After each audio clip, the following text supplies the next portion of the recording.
Jangan menghitamkan pendidikan kita, yang akhirnya ialah merugikan anak-anak. Sekarang ni tuan-tuan dan puan, kena masuk dalam bilik anak, tengok benda berlaku dalam bilik.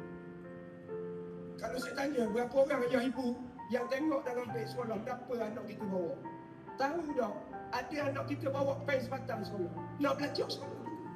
Lepas tu bila cikgu tegur, anak cikgu pula kita popularkan cikgu dalam media sosial. Apa nak jadi dengan pendidikan kita?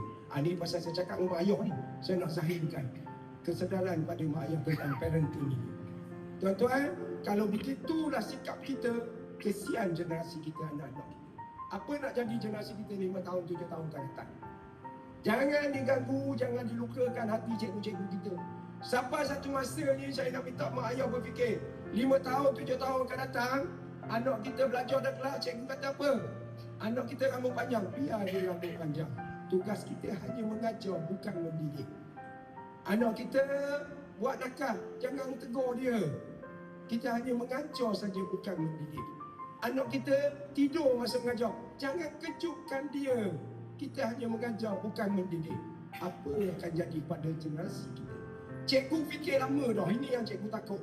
Mak ayah kena fikir perkara ini supaya kebimbangan kita pada generasi kita disebabkan sifat keibu-bapaan yang ada pada kita. Sebab tu tuan-tuan dan puan, bagilah kita bersama, kita tengok anak kita, kalau hok nak semayang, kita suruh semayang. Hok baca Quran, orang suruh kita pesan suruh baca Quran. Dak semayang ni, sekolah buat semayang. Semayang Zuhur. Sebelum semayang Zuhur, sebelum balik, semayang Zuhur berjemaah. Nya sispanya pun tu. Tak nak simpah. Nya buat aduan. Sebab apa? Dia tunggu lambat luar ni. Okay, dia terpaksa tunggu lambat, dia buat aduan. Pasal sekolah buat semayang. Semayang Zuhur berjemaah. Semayang tu sayang juga. Ya Allah, orang putih kata, cannot blame. Tak fikir, tak fikir otak kita. Tuan-tuan ayah, saya tak kata ke mak ayah kita ni, mak ayah sekolah lain, sekolah kat lain. Cuma cikgu pesan di sini.